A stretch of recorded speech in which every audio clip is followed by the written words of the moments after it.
Welcome back to the Imperfectionist Podcast. My name is David Rendell, and you'll notice if you're watching this that I'm wearing a blue shirt, which is unusual for me. Everything else is still pink, but the reason I'm wearing a blue shirt is because it's a Milwaukee Brewers shirt. I grew up in Milwaukee, Wisconsin, and the Brewers are the baseball team that has never won a World Series in my lifetime, or maybe ever. But certainly not in my lifetime. And I grew up listening to the announcer. His name was Bob Uecker for my entire life. I'm 51 years old.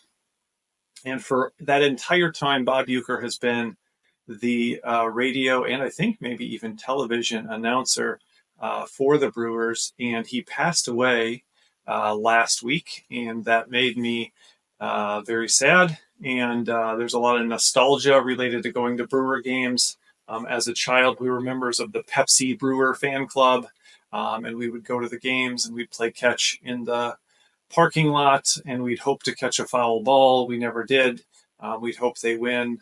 They did sometimes, but not very much. And so when I was picking out stuff to wear today, I thought, you know what, I'm going to wear my Brewer shirt in honor of Bob Uecker. So in our past episodes, we started a little bit of a series about 6 myths related to personality. We've covered the first 5, right? We've covered the first 5. So people think that personality is behavior, but it's not behavior, it's preferences. It's not what you do, it's what you wish you were doing. It's not if you can perform well in that meeting, it's whether you want to be in meetings. It's not whether you can give a presentation, it's whether you want to give presentations. It's not whether you can go to the party.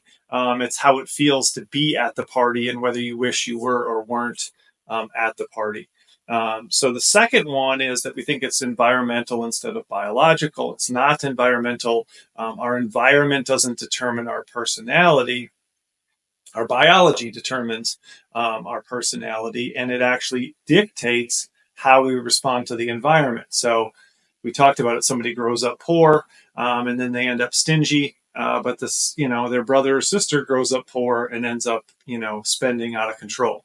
They both grew up in the same exact environment. Their biology determined whether or not they really like to save money or they really want to spend money, not the environment that they grew up in. We think it's about ability when it's actually about energy. So again, kind of going back to the example we just gave about, for example, going to a party. Oh, you were fun at the party. Well, it's not that I wasn't fun at the party. It's not that I'm socially awkward or something. It's not that I can't ability. It's not that I lack the ability. It's that I don't want to, that it doesn't feel good, that it drains my energy, right? So personality isn't about ability. It's about energy. Not can you do it, but what happens when you do it. What happens to you when you do it. The next one is we think that our personality is dependent on the kinds of things that happen to us. For example, something very traumatic happened to you, or even something very positive happened to you. But personality actually transcends circumstances, a little bit like we just talked about with environment. But circumstances don't determine who you are, they reveal who you are, right? And we talked about how, like, with some kids who have really strong personalities, they actually change the way their parents and other adults deal with them. Their personality actually starts to determine their circumstances because personality transcends circumstances and oftentimes begins to influence those circumstances. And then we talked about the belief that it's changeable, but it's not changeable, it's stable.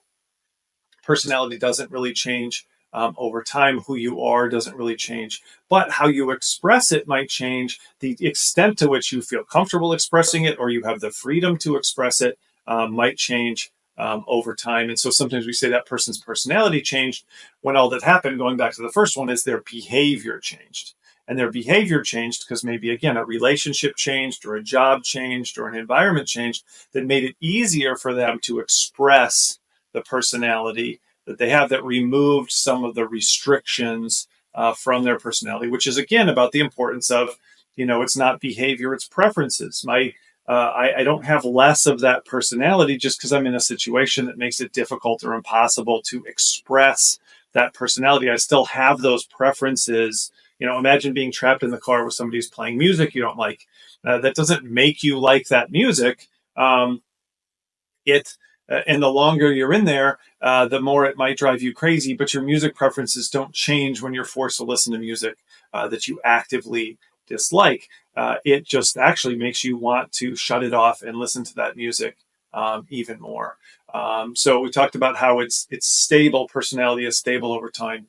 And now we're going to talk about the most important aspect, which is that there's a myth that personality can be negative, right? That you can have a bad personality, that some people have bad personalities.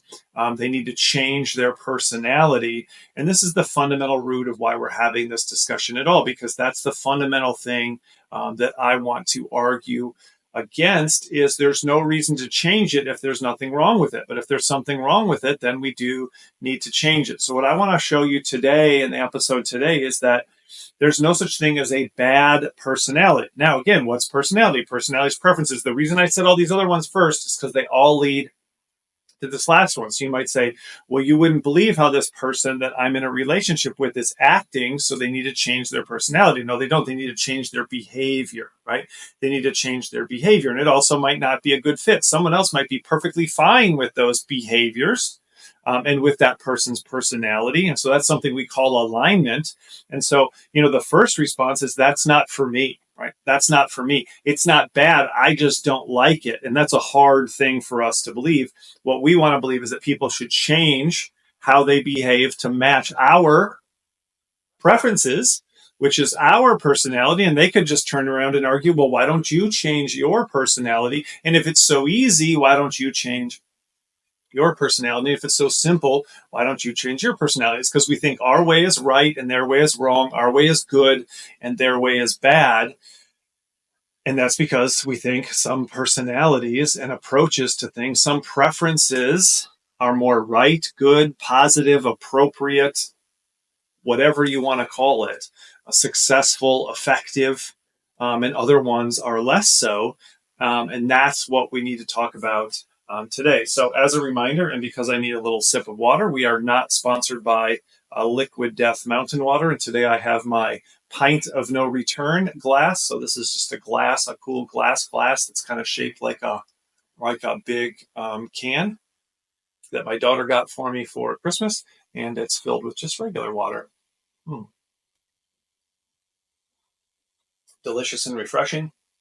So another way to enjoy not being sponsored by Liquid Death Mountain Water. So I'm just going to jump straight to the big guns when it comes to there's no such thing as a bad personality, because we're not going to start, we'll get there, with ADHD and dyslexia or being messy or being quiet or shy or fill in the blank, having autism. We're not going to talk about things that people see as disorders or disabilities that are relatively minor. We're going to go to the heavy hitters, and we're going to go, well, what about if someone's a psychopath? Right? When somebody really wants to argue with me, that's what they go to. What if somebody's a psychopath? And what do they mean by that? A psychopath is a person who doesn't have the normal level of empathy that regular people do, and it can vary how little that they have. But the primary characteristic of a psychopath is that they don't have the empathy, the concern for others, the compassion. So they don't care about how other people feel. They don't care what other people think. And this leads them to actually sometimes derive pleasure from harming other people. And they certainly don't feel any pain when it comes to hurting people's feelings or even hurting people physically. And so it seems like a really bad thing. And certainly psychopaths, are famous for being serial killers and ending up in mental institutions and ending up in prison. And so it seems obvious that you got me. Psychopaths are bad, and therefore you can have a bad personality. So the only question is, how many different kinds of bad personalities are there? How many bad personality characteristics are out there?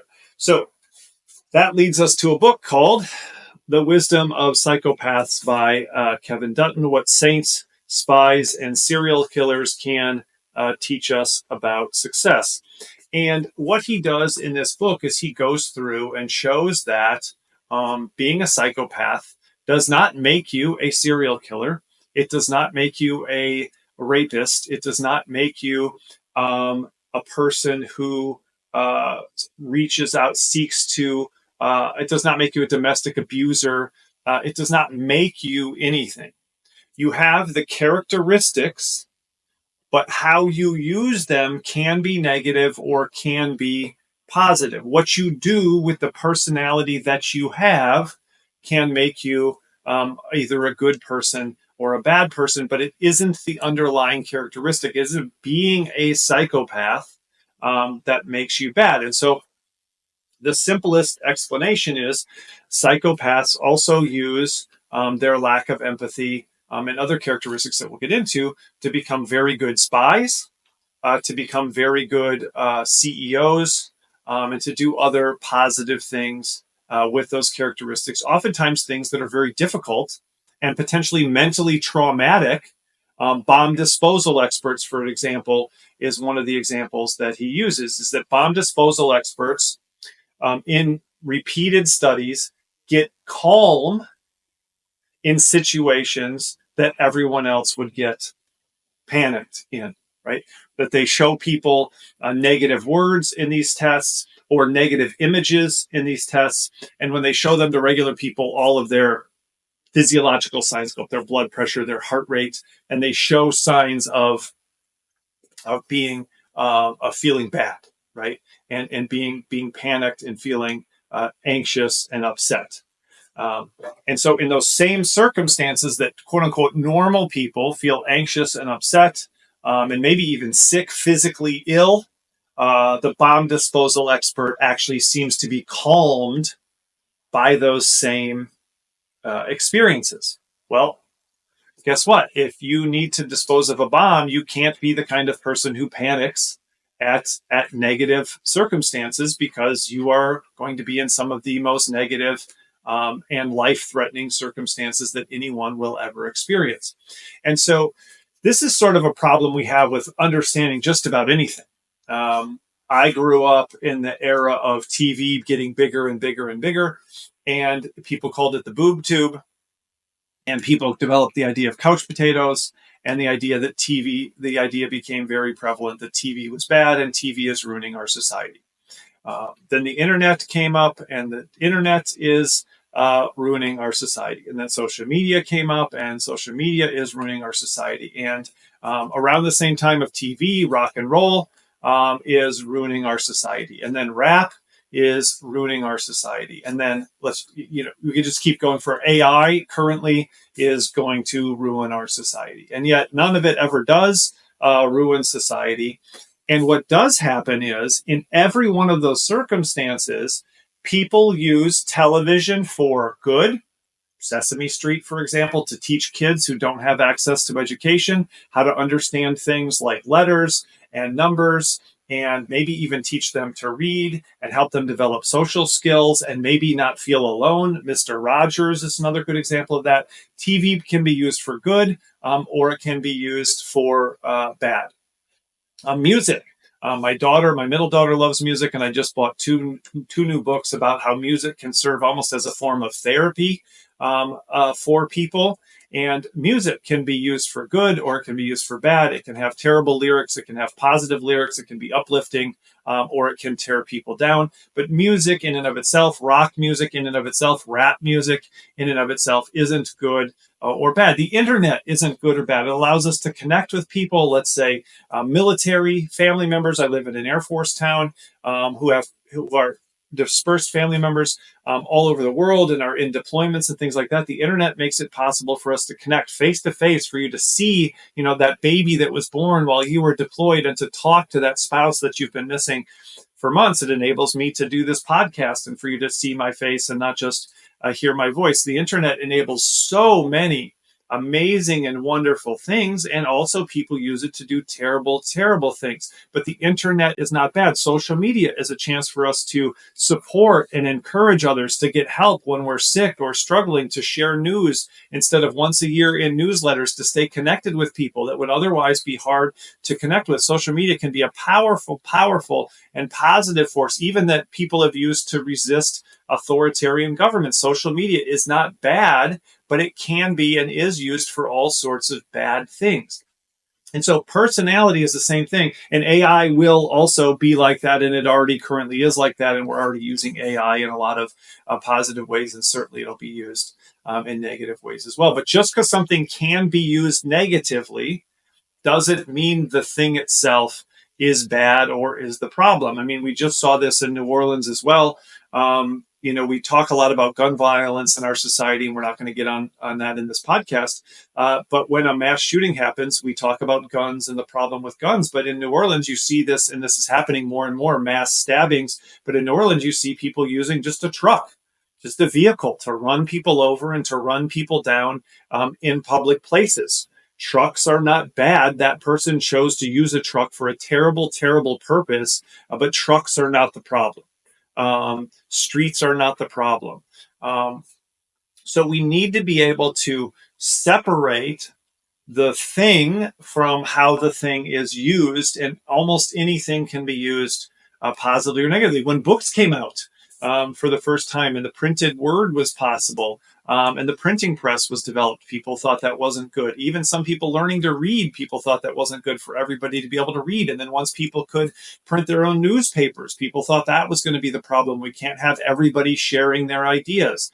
That's going to be a problem. I mean, if you think about any of those things throughout history, if you have that perspective, pretty much everything is bad and everything is terrible, except it's also good and it's also wonderful when used appropriately. And it is currently being used in all of those ways as well. Even, I was just thinking about this the other day, even all the things that we talk about as sort of bad nutritional stuff, frozen dinners and fast foods and processed foods at the time that they were started, candy and fast food at the time that they were started into a world of perpetual starvation, in which most people couldn't get enough calories to survive on a daily basis. So most of those things were developed so that people could have a steady and regular supply of nutritional food. And even a lot of the additives and things people talk about that shouldn't be in foods are added because people were nutritionally in a deficit. All over the United States for most of the time the country existed.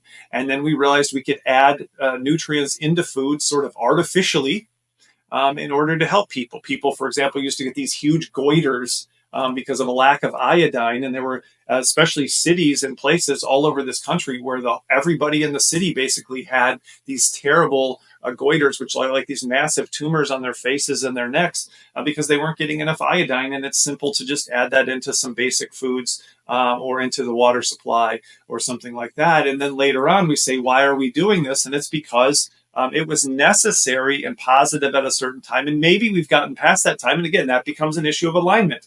Is this the right thing to do now, or is this the right thing to do in that situation? But all of those things at the time, being able to freeze food to keep it from spoiling and to be able to transport it was a huge thing. Being able to get exotic foods from other places. And now we want to get things locally and farm to table. That's all wonderful. But we used to have everything was farm to table, and there's a lot of negatives about that. And so we changed it. We outsourced things for years to other countries, and now we're starting to produce more things in our own country. So it isn't whether something's good or bad or right or wrong. It's how do we choose to use that? Do we choose to use it for good purposes or do we choose to use it for bad or negative purposes? So let's get back to that as it relates to personality. So when we look at the wisdom of psychopaths, there's some great stuff in here that really comes to the heart of what we're talking about here on the Imperfectionist podcast. He says, and again, Wisdom of Psychopaths by Kevin Dutton. He says, the notion that a mental disorder can occasionally come in handy, conferring extraordinary, outlandish advantages as well as inordinate distress on its sufferers is hardly new. Aristotle observed more than 2,400 years ago, there was never a genius without a tincture of madness, right? I heard it as Seneca, so maybe this is one of those things that's been passed around, but there's no great genius without a touch of madness. We've seen that he says we've seen that in films like Rain Man about autism and A Beautiful Mind about schizophrenia. The well-worn stereotype of the brilliant tortured artist is not without foundation. And so he talks about this connection between this general connection between what we see as negative things or mental illness and actual success or happiness or fulfillment or effectiveness or goodness, right? And he said, I've met psychopaths who, far from devouring society from within, serve through nerveless poise. What does nerveless mean? It means being fearless, lack of empathy. The other thing about a psychopath is a lack of fear, which again, when used inappropriately, not afraid of the police, not afraid of going to prison, not afraid of fighting somebody, not afraid of attacking somebody, but through nerveless poise and hard as nails decision making to protect and enrich society instead. Surgeons, I forgot to mention them earlier, soldiers, spies, entrepreneurs, lawyers, etc. Right? So the reality is, even psychopaths, even the worst possible thing that people can usually think of when it comes to a personality disorder, those people have the potential, and not even the potential. Every single day, our lives are made better by, what keeps most people from becoming surgeons is not necessarily intelligence, although that is right? But it's not an easy thing to have the mental and emotional and psychological strength to cut another human being open, to not only do something that's disgusting and very, very difficult, but also that has the potential to cost that person their life. How afraid do you want that person to be? How fearful do you want that person to be? How nervous do you want that person to be, right? So we admire that quality of being mentally strong enough to cut another human being open. We admire that quality of being confident enough to believe that you can do it right and do it well. And then we want to criticize that person for not having enough empathy and maybe being conceited, right? And so we want to have it both ways, and we can't. And so the reality is those positive characteristics that can be used positively, being a psychopath, are also very negative when used negatively, but it's not the characteristic that's the problem. Being fearless allows a soldier to go into a dangerous situation and take on an enemy that other people would run away from, and we admire them for that, or we criticize them for that, but it's not a good or a bad thing. It depends on how you use it. Fearlessness is not a good or a bad thing. It depends on how you use it. Those people who jump out of airplanes in those wingsuits and fly super close to mountains without putting out their parachute until the very last minute are fearless. And also a lot of them end up dying because their fearlessness puts them in situations that aren't safe because they're not fearful enough, right? But being fearless, again, doesn't make you a bad person. Oftentimes those people experience life, adrenaline junkies, at a higher level than most of us ever will. And yes, they might die early, but who's to say dying early, doing something you love and living life to the fullest isn't better than limping along and never doing anything that's really fun or interesting or exciting, right? And so surgeons are another great example of the kind of people who can have those characteristics of being a psychopath, that fearlessness, that lack of emotion, that lack of anxiety, that lack of just emotion in general, that we oftentimes criticize and that we see completely as negative. It says, psychopaths remain cool, calm, and collected under conditions of extreme danger, and they're very reward driven and take a lot of risks. So again, if I tell you somebody's cool, calm, and collected under pressure, and they're driven to achieve goals, and they're a risk taker,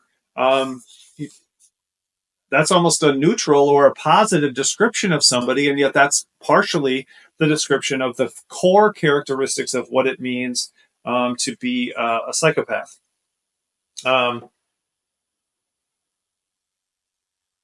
Traits that are common, this is a quote from the book, traits that are common among psychopathic serial killers: a grandiose sense of self, grandiose sense of self-worth, persuasiveness. Again, persuasiveness, we need that in leaders. I'm a professional speaker. We need persuasiveness in our speakers, in our communicators. Superficial charm, friendliness, now we call it Riz, superficial charm, charisma, ruthlessness, lack of remorse, manipulation of others are also shared by politicians and world leaders, and individuals not running from the police but for office. Now, I'm not stupid. Some of you would argue, yeah, that's the problem with some of our politicians as well. But again, it just depends on what that politician is trying to accomplish. Is that politician trying to selfishly accomplish their ends or harm a group or oppress a group of people? Or is that politician using, for example, their charisma like Gandhi did, or their charisma like Martin Luther King did? It was just Martin Luther King Day recently. Are they using their charisma? I mean, look at the fearlessness of Martin Luther King. And I'm certainly not saying he had psychopathic characteristics, but we admire him for his fearlessness. And he lost his life and was attacked and jailed many times along the way in order to pursue what he believed in. And that's primarily what we admire him for, was being willing to stand up to fear and to people who were threatening him in very dangerous and difficult situations. So personality isn't negative or positive. It's just our personality. You have those preferences. You have those genetics. Is it good or bad that I'm 6'6"? It's what it is. It's not good and it's not bad. It has positive effects on my life. It has negative effects on my life. Is it good or bad to be short? I saw one the other day. That's talked about short privilege. And it said short privilege isn't having to decide if the blanket's going to cover your legs or cover your shoulders, right? Short people, when they use a blanket, can use it for their whole body. Tall people rarely can find a blanket big enough to cover their whole body. It's tiny things, and I'm being silly there, that we take advantage of, but it's not good to be short or bad to be short. It comes with advantages and disadvantages. It's not good to be tall or bad to be tall. It comes with advantages and disadvantages.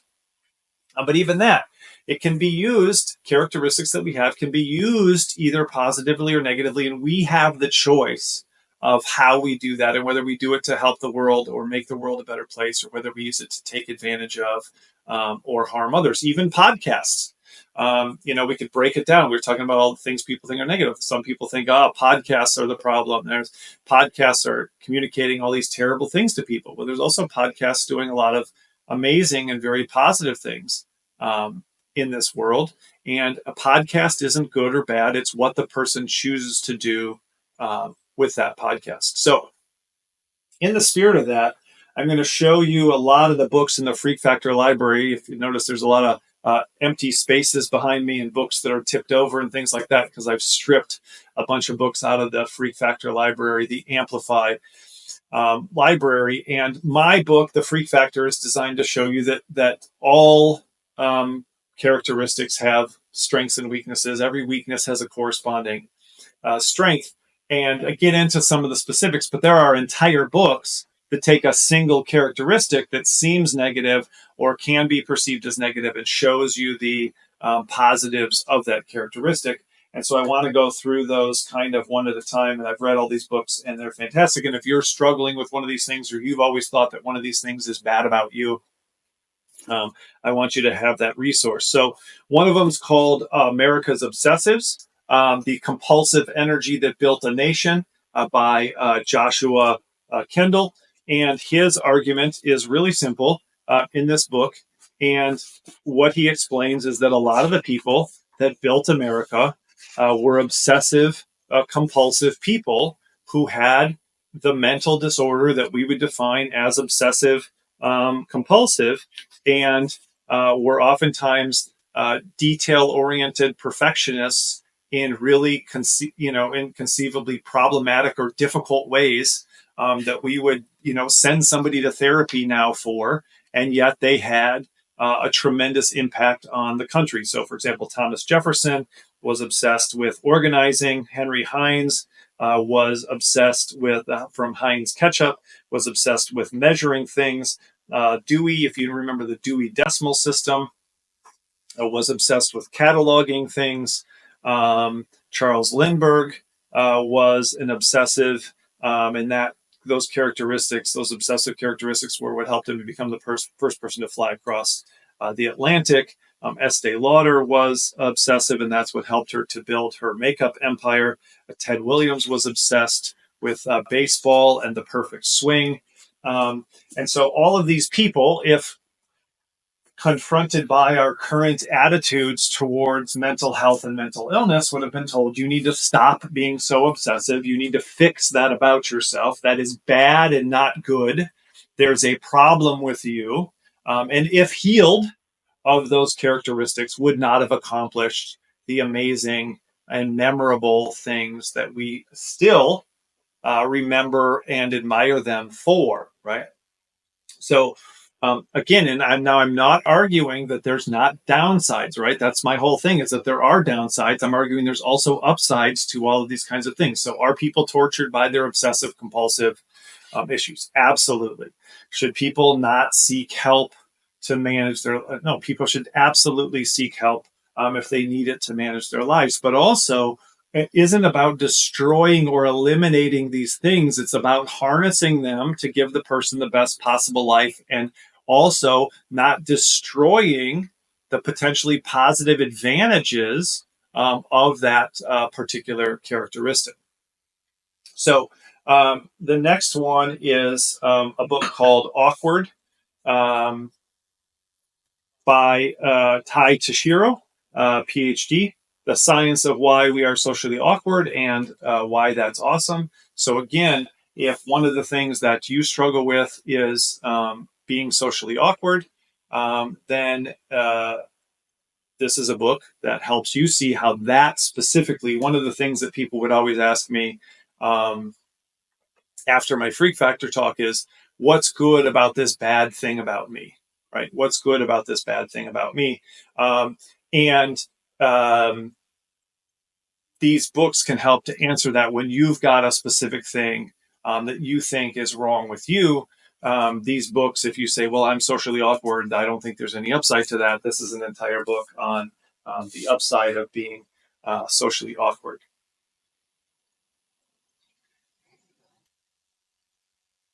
So the next one is The Perfectionists by Simon Winchester, How Precision Engineers Created the Modern World. So if anybody's told you you're too much of a perfectionist, you're too detail-oriented, this is an entire book, again, kind of like America's Obsessives, where it explains how being like that is really, really important at certain times and in certain industries, and how certain things that we rely on in our world, and especially sort of mechanical and industrial things, were developed by precision, perfectionist people who, again, would be told to dial it back, relax, take it easy, be more strategic, be more big picture, don't be so obsessed with the details. So if you're a perfectionist and you've been told you're too detail-oriented or perfectionist and you need to fix that, that's an entire book full of examples of how it's awesome to be a perfectionist and how we live in a better world because that world was made by some perfectionists. All right. We've talked before about this book and another one by Jen Granneman called Secret Lives of Introverts. So that's a good one if you've been told you're too quiet or too shy or too introverted or you need to speak up more. And this one's called Quiet by Susan Cain, and The Power of Introverts in a World That Can't Stop Talking. I can't recommend this one enough, and I know this has been super helpful for a lot of people, and pretty much, 30 to 50% of the world is introverted, and yet oftentimes all of those characteristics can be defined negatively if you want to, that those people need to be more active and they need to be more social and that they need to speak out. And you don't. And if you've ever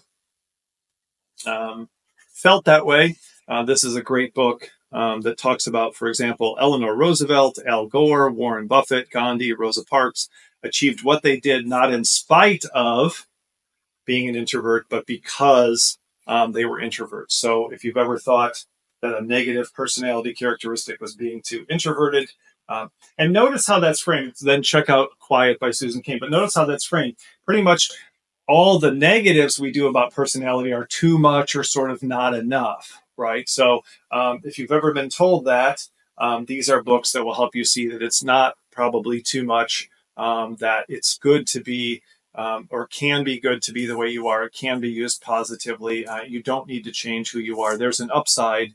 And again, I would argue a huge upside, which means you shouldn't try to eliminate the potential negatives of it. Narcissism, that's probably something that could be right up there with psychopath. Most people in a relationship, when the other person doesn't behave they want, they immediately call the person a narcissist, and that term gets thrown around a lot. There's very, very few actual narcissists in this world. It's a very rare diagnosis, but if you notice in popular psychology and people online, everyone's a narcissist. And it seems like a really critical thing. It's basically saying the person is selfish and conceited, and we're all very selfish and focused on ourselves, regardless of what we say.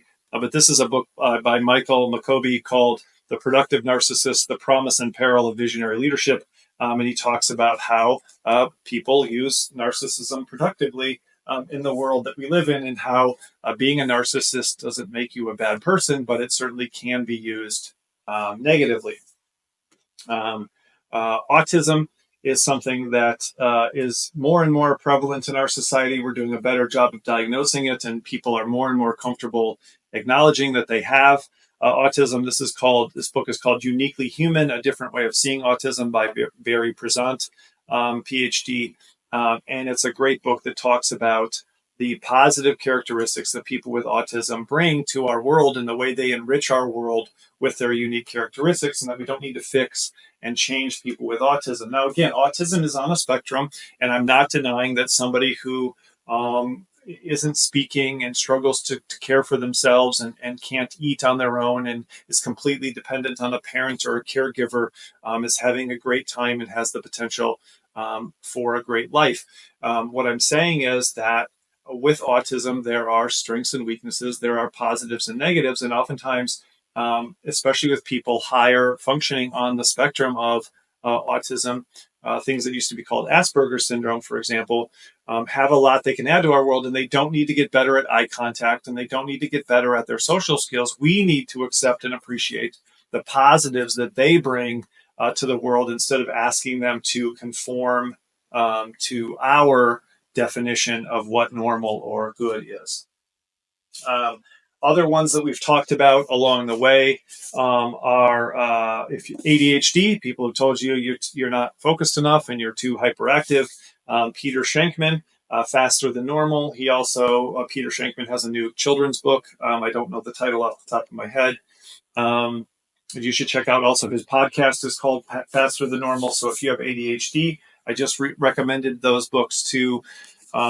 There was a whole group of folks talking at a recent presentation I did in Chicago for the American Cancer Society, and they were talking about ADHD, and I recommended those books to them. And then also ADHD is Awesome, which is clearly in the title. And this, again, is from somebody who has ADHD, and then his wife, who talks about the challenges, but also the huge benefits, again, of having ADHD.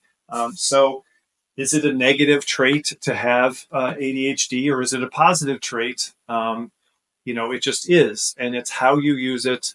And it's, largely, we'll talk about this, putting yourself in situations that reward you. I mean, Penn Holderness, the author of ADHD is Awesome, makes these amazing and hilarious music videos and other funny videos, and his creative output is absolutely outrageous, but apparently he can't ever find his keys, and he's constantly leaving things that are like household items, maybe like his phone, in the refrigerator, and putting something that should be in the refrigerator in a cabinet, and then also not closing that door, and also forgetting to load the dishwasher or unload the dishwasher, or unloading a dirty dishwasher before it's been cleaned. Penholderness is not a perfect person, but ADHD is not exclusively a negative characteristic. It has downsides and it has upsides. And one of the ways he's been able to be successful is by picking work, creating these videos that allows him to maximize the value of and the benefit of his ADHD, and also having a partner, Kim Holderness, who respects and appreciates him for the upside, and has learned to accept and appreciate the downsides as well, instead of trying to change him. Another big one, and this is why I didn't start with this, I started with psychopath, because we're kind of going down the line of, how serious this stuff is. But sometimes people see it as pretty serious, and they almost treat you like you have a mental illness if you are sloppy or messy or disorganized. We have clean desk policies in organizations, and everybody's certainly afraid of being a hoarder. And so, there's two books on this that I recommend. The first one's called Messy, The Power of Disorder to Transform Our Lives. And it's just study after study after study of the upside of messy, and how messiness can be a positive. And again, if you're going, well, I don't see how that could be true. Well, that's why you would read the book. Just one example from the book is that if you want to be more creative, they found that putting yourself in a messy or disordered environment just stimulates creativity in a way that an organized environment doesn't. So again, there's nothing wrong with organized environments, but they're not perfect either. There's pros and cons to any sort of environment. And if you're not a organized and structured person, you don't have to be, and you can still have a great life. Again, when you find situations that you reward you for that, creative pursuits, for example, and you stay away from situations, incredibly organized environments where organization is prized and demanded. And then another one's called A Perfect Mess, The Hidden Benefits of Disorder, by Eric Abrahamson and David Friedman. The subtitle, The Hidden Benefits of Disorder, How Crammed Closets, Cluttered Offices, and On-the-Fly Planning Make the World a Better Place. So again, if you're feeling like your personality is bad because you don't prefer to have things clean, or you don't prefer to have things organized, or maybe you actually prefer to have a certain amount of chaos around you, those are a couple of books for you. Nasir Gaimi wrote a book called A First-Rate Madness, uncovering the links between leadership and mental illness. So this is a general argument, and he gets into specifics like depression and things like that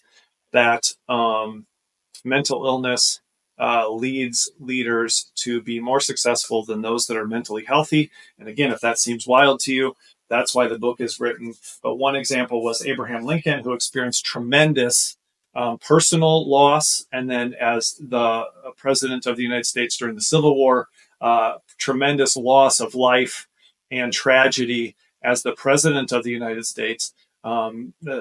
Nasir argues that Lincoln showed all of the signs of significant depression, and that made him a better leader because it made him more empathetic to other people who were going through loss, but also there's a concept in psychology called depressive realism that says that people who are depressed are not depressed because they're seeing the world incorrectly. They're depressed because they're seeing the world exactly as it is, and the world is oftentimes a very, very depressing place.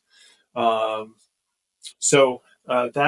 one. Another one that's general is called The Upside of Your Dark Side, by Todd Kashdan and Robert Biswas Diener.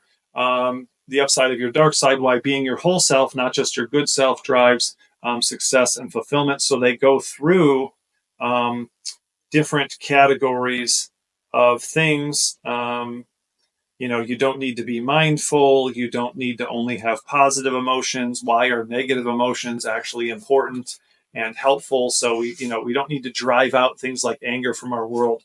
We need anger. Anger is there for a reason. We don't need to drive out fear. Fear is there for a reason. We just need to, again, use it appropriately, harness it. We don't need to eliminate it. We've talked about this one before, The Power of Different, by Gail Saltz, which goes through all of the categories of mental difference or disorder from the DSM-5, which is the Diagnostic and Statistical Manual that psychologists and psychiatrists use to diagnose mental illness. So learning differences like dyslexia, distractibility like ADHD, anxiety, depression, bipolar, schizophrenia, and autism. She goes through 7 chapters, 1 chapter on each of those, and talks about the upside of those and the positive contributions that people with those differences have made in our world. Now, you might say, Dave, I don't have too much of anything. I don't have enough of stuff. I'm just normal. I'm just nothing special. I'm into a lot of different things. I'm not a specialist. I'm not obsessed with anything. I'm not overdoing anything. I just, I'm just kind of whatever, right? And so there's a book for that. It's called Range: Why Generalists Triumph in a Specialized World. And if you feel like you got a lot of different things, or you're a jack of all trades but master of none, David Epstein wrote a book for you where you don't need to be more of a specialist. You don't need to be more focused. You don't need to be more narrow. It's okay to have a bunch of different hobbies. It's okay to have a bunch of different interests. It's okay to have a bunch of different jobs. It's okay to have a bunch of different unrelated educational experiences. My wife has a undergraduate degree in music performance, focused on the flute. In fact, I can see her flute right over the top of my computer here. And then she got a master's degree in human resource management, which is not similar at all to flute performance and music theory. And then she got a certificate from the University of North Carolina at Wilmington in interior design, and she currently has her own interior design business. My wife has a lot of the characteristics of a generalist, and she sees the world in unique ways and has skills that specialists don't have. So we think personality can be negative instead of positive, or that you can have a personality that's bad. And at the very worst, personality is a neutral thing. And I think that's exactly what it is. And it can be used positively or it can be used negatively. It can be expressed positively or it can be expressed negatively. It's not the thing itself, the personality itself, that's good or bad. It's how we choose to use it, how we choose to express it in this world. And I'm going to have him on the show, but a great example of this is my friend Henry Ward. And I think I might have talked about him before, but there's a whole category of people that this happens to. We think of addiction as a negative thing. And I wrote about a guy named Todd Crandall in my Freak Factor book, who was an addict who overcame his addiction by getting addicted to, he was a drug addict, and he overcame his addiction to drugs by being addicted to Ironman triathlons. And that was almost 15 years ago. And he's still addicted to Ironman triathlons. He's done maybe almost 100 of them. And he started an organization to help addicts, a nonprofit to help addicts. He's written books. He does podcasts. He's a nonstop advocate for that.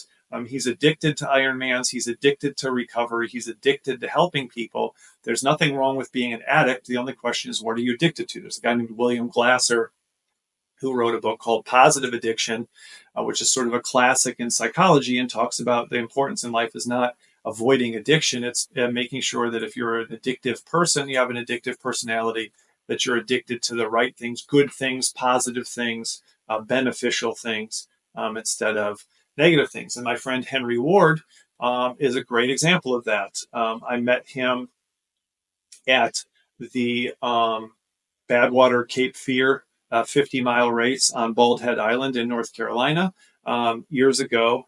And Henry used to be an alcoholic. He used to be addicted to alcohol. And the way he overcame that was through intense long distance running. And he does things like running for days on a treadmill, which he calls Satan's Sidewalk, I think. He does the Boston Quad and the Mesa Quad, where he goes to a marathon. And it's very difficult, by the way, to qualify for the Boston Marathon. You have to have a very specific time, and it has to be very fast, and you have to be accepted through qualifying. It's one of the few races that does that, and it's a huge honor. And he's so fit and in such good shape, he can qualify for the Boston Marathon. And then he goes and he runs from the finish line to the start line.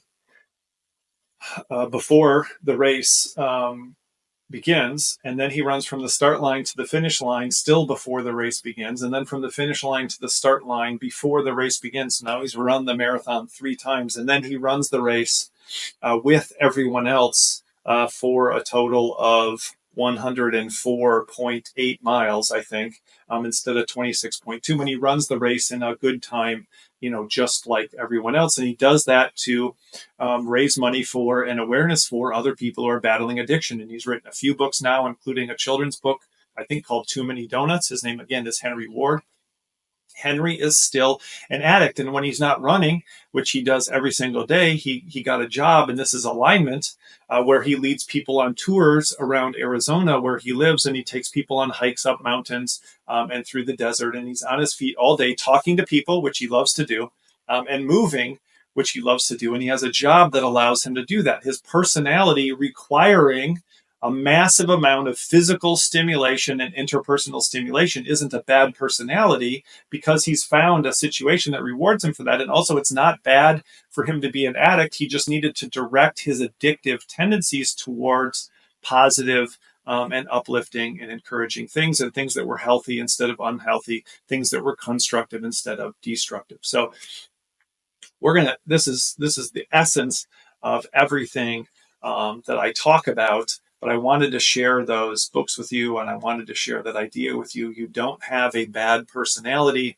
You don't have a negative personality. In some senses, there's no such thing. It's just how you choose to use that personality, and finding ways to positively express those preferences instead of negatively or destructively expressing those perspectives. So if you've got any questions on this, I'd love to hear from you. Post a comment on YouTube, or send us a message at the Imperfectionist Podcast. We'll definitely be talking more about this. If you have one, I'm sure I haven't covered everything, or you think, wait, what's the upside of this negative thing? Or aren't we just making excuses for people? I'd love to hear from you. I'd love to hear those challenges, but check out those books, share those as resources with other people that you might think would be helpful. And, get yourself some Liquid Death Mountain Water. Not sponsored by Liquid Death Mountain Water, but I'm enjoying my pint of no return cup of water here. And after this, I'm not messy. So after this, I'm going to go back and take these books and put them up on my shelf and have everything back in order, because I like it that way. Oh, one book I forgot to mention before we end up today is by Jen Granneman. Again, she wrote The Secret Lives of Introverts. She also wrote a new book that I've loved and I've mentioned before, called Sensitive. So again, if someone's told you you're too sensitive, you're too emotional, and this is the total opposite of psychopath. So it's a perfect bookends, right? So if you're a psychopath, people tell you you're too emotionless, you're too logical, you're too rational, you're too impersonal. You're a psychopath. You're too fearless. You don't have enough anxiety. Well, if you're on the other end of the spectrum, then people say you're too sensitive, you're too emotional, you're too tender, you're too soft. You have too much empathy, you have too much concern for others, you're too easily hurt. Well, there's a book for that too. It's called Sensitive by Jen Granneman. 2 N's in Jen, and then I think 2 N's in Granneman, Granneman, I believe. So check out that book, Sensitive. Fantastic book. That will show you you're not too sensitive, that the world needs sensitive people, and the world is a better place because of sensitive people. So I hope this has been encouraging. I hope this has been useful. I hope this has been enlightening. This has been another episode of the Imperfectionist Podcast. My name is David Rendell, and I look forward to talking with you next time.